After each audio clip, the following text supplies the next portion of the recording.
We got another deal here giving you the first impression review, and then we'll run through the numbers, same as always. So we got a landscaping, aeration, and irrigation service here based out of Los Angeles, California. We're just going to run top to bottom. I'll run you through the way I'm looking at things that are red flags, green flags, or otherwise. And then we'll run through the financials so you get a sense of what this would really look like if you decided you want to do a deal like this. So this one's listed by First Choice Business Brokers. Never really had any super bad experiences with them. There's a few one-offs that aren't super great, but we've had a lot of folks we worked with here that are really awesome. So can't complain. Nothing that's kind of a flag there. Asking price 1.5 million, cash flow SD 830, gross revenue 2.4 million, so 30% margin, in business 5 years. Asking price 2x. This is telling me this is definitely not the real cash flow. I would expect this is probably a big discount one, which we'll have to take into account when we start going through the numbers. But I would expect probably a pretty hefty discount on what's real cash flow there. So price reduced, kind of interesting. So there's definitely something in here that's making the deal not be super interesting to buyers, and it's likely this. There's probably a high ratio of personal expense, things that just, typical lenders won't look at. I mean, they say it right here. I'll go through the rest of this first, but I mean, this says it right here. SBA financing not available. So clearly this is like 90% or 80%, or actually really only has to be about 50% personal expenses. And all of a sudden, this just doesn't work because it's just not what a lender's going to look at. They want to look at tax returns. So we're going to look at it anyways, and we're just going to make some assumptions when you go through the numbers that, I'll go through those when we get to it. But price reduced, home based, never a bad thing, never a great thing. It just kind of depends. We'll have to see where they, or if they say where they store their materials and equipment. But landscaping services, installation, irrigation installation, and repair, Southern California, probably a decent market for that, I would expect. Good reputation, trusted name in industry. This is probably a stretch, only 6 years in, but it could be if they built up some good client base. I mean, 2.4 million in revenue, not horrible for the area, so could be pretty solid. Delivering high quality water saving solutions. So I mean that'd probably be kind of unique. Maybe not to the area, but probably a unique service. Both aesthetic and practical needs. So lawn irrigation installation, sprinkler repair, landscape lighting, sod installation, lawn seeding, lawns fertilization, lawn amendments. There's a lot of services for a 6-year-old company. That in itself might also be another, I guess it's kind of more of a yellow flag. It's a broad scope. While some of it kind of intertwines, some of it doesn't. So there's a broad scope here of what they have to deliver on, and you can't really be great at every little thing. So could be in itself a little bit of a yellow flag to investigate. Services the densely populated areas of Los Angeles, Orange County, definitely not bad areas. There is a license involved, but they do have an RMO. And so RMO is basically someone who is going to hold the license on behalf of what you need in the company. So for example, in a plumbing company, you would have an RMO for someone to hold the master plumber license needed to be able to operate the company. And they're basically signing off their name on being able to supervise and get things done. So same idea. They must be paying someone to make that work, which is not bad. Definitely works. I mean, nothing so far other than the price reduced and the cash flow SDE versus revenue numbers here really point towards why it would be not SBA financeable. Simply because even if this is only half that's actually provable via tax return, that's a 3x value. Like it would still work out as a lender would see it.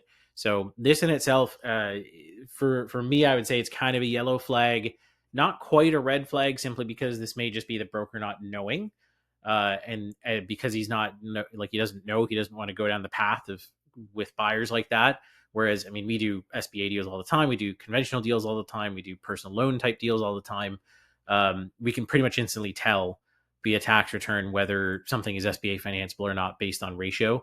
And even if this is cut in half, so 415,000, you could probably get an SBA deal done at that, but it would have to be an asset deal, likely because the lender doesn't want you to take on potential tax fraud type scenarios, so like poison in the water. Uh, but interesting nonetheless. Los Angeles based, 6 employees seems really low for this type of revenue. My guess is these are actual employees and then they subcontract, uh, which actually contradicts here. 6 contract employees. This is a low amount of employees for the revenue being done. So either they're very high end, so they are like the most expensive in their area, or they do have subcontractors, or there's something else kind of weird going on, which does kind of explain all the other bits at the top, I guess. Fixtures and equipment 10,000 seems kind of low. If they're doing irrigation, I would imagine there's like drilling tools. There's and do they do? They don't do lawn maintenance or anything like that. So actually, maybe 10 grand's not bad. It seems low. Like for 2.4 million in revenue, I'd kind of expect with installation, everything, like you're still talking wheelbarrows and stuff, but I mean, I would imagine at least like 30, $40,000 worth. So to be determined there, what that looks like. But that explains why it would be home based then. So that must mean they're not really storing equipment, which, it definitely explains why it doesn't really matter where you locate it.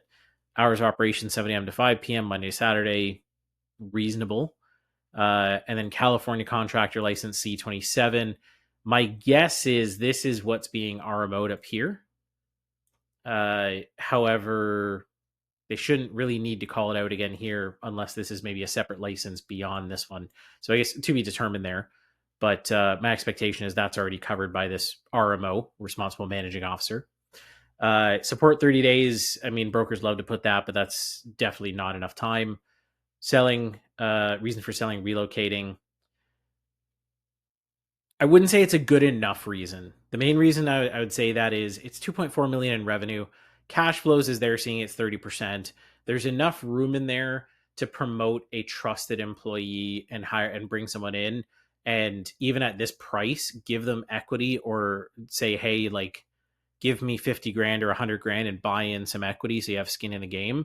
There's enough there to get that set up so that way you could relocate, not need to worry about debt or anything like that because the cash flow margin is high, or at least high enough as they're construing it, that it shouldn't be an issue to just give the employee the reins to run while you manage remotely.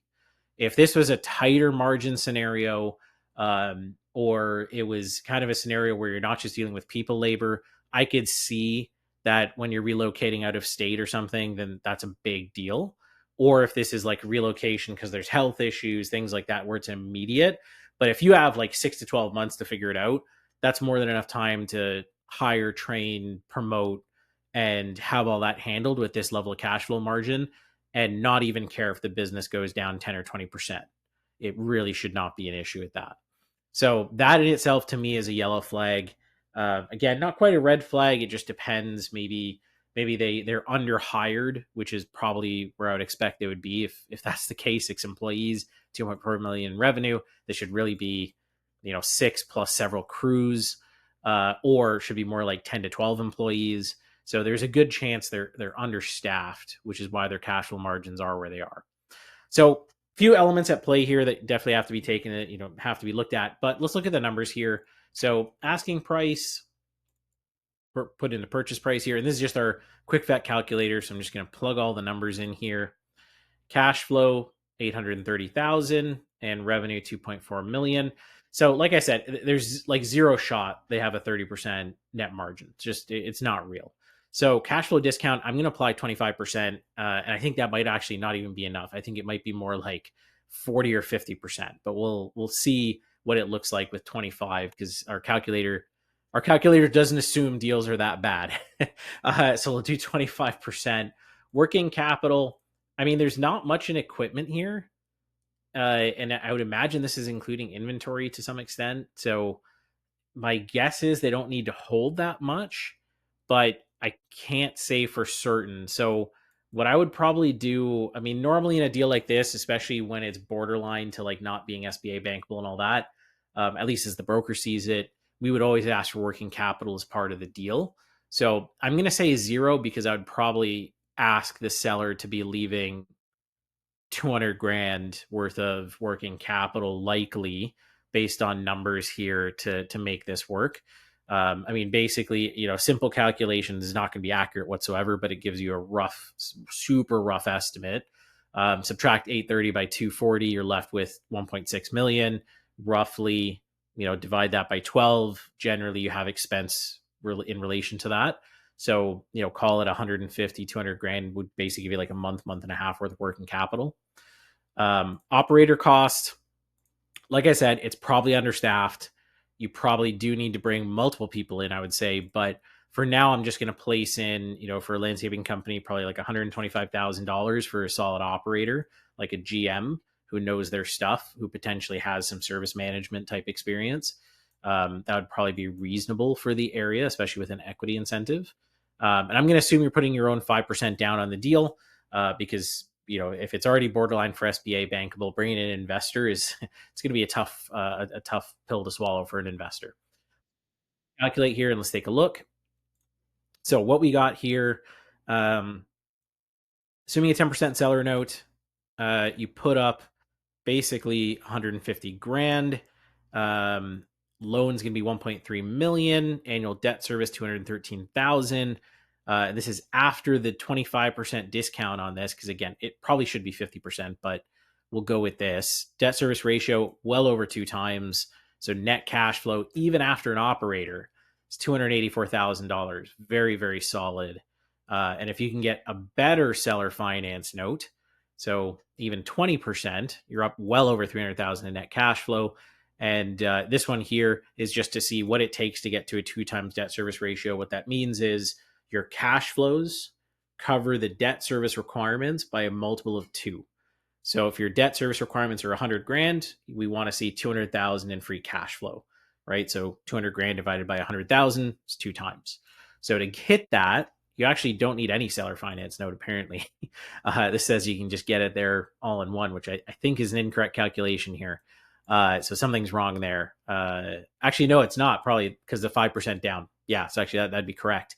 So with all that said, pretty interesting deal. And these numbers here include 4% for closing and due diligence. It includes basically all the elements in play, 5% down payment, all of that to make it work. But if you can structure a deal like this, right, 90% cash on close, 5% of that 90% is yours, 85% coming from the bank, 10% as seller finance. And if you can get that structured as 10% on a 10-year standby, allowing you to leverage it as equity, you're basically in a scenario where you can cash flow almost $300,000 after placing an operator. And if you don't place an operator, let's put it into zero, you're cash flowing almost $400,000. Now that's with a 25% discount on what they've said here. I mean, maybe it can be in that range. Maybe it has to be cut down by another 200 grand. You're still cash flowing $200,000, nearly a 2 times debt service ratio. There's a lot of wiggle room in this deal as long as it can pan out for SBA. Now, this calculator only assumes SBA, so 10-year amortization, 10.25% interest rate, all that. So what you're going to have to do is really dive deep and understand, do the tax returns pan out enough that you're within a 3 or 4 times multiple when you clear out all the excess? And what I imagine here is there's a lot of personal expense. It's probably, we've seen it before, right? We've seen boat payments and beer budgets and all that fun stuff. So after you clear all that out, it seems like there's still a lot of wiggle room to make this deal work. Now the big one is there's going to be a lot of other things you got to investigate, right? So just to recap, big things you're going to want to investigate. The margin in itself is a big one. 6 years in business, you do want to see that they have some type of marketing game plan, because growing to 2.4 million over that relatively short space of time does mean they should have some type of marketing game plan to leverage. So you want to make sure that exists. The other is a lot of service offerings here. You want to make sure you're not spreading too thin, a lot of one-off jobs where there's no way to make these bankable continual services, and you're just kind of spreading thin and wasting margin there, which doesn't really seem like. But again, we got to see how these numbers actually hold up, whether this cash flow holds up. And then the other is going to be the licensing. So is this the same license holder that's going to manage your contractor license? If so, you're good there. And then lastly, it really comes down to both equipment and then the SBA financing side. So is there enough there to make it work? And then the last kind of bonus extra is, a mix of relocating and employees. Is there really not someone this guy can trust to be promoted? Or is it a scenario where you really have to come in and there's some work to be done there? So all that said, if you're on YouTube, go ahead and hit subscribe, hit like, let us know what other deals we should be taking a look at. If you're on Facebook, honestly, do the same, but hit like, comment, let us know what deals we should look at, and maybe hop over to YouTube and hit subscribe. See you in the next video.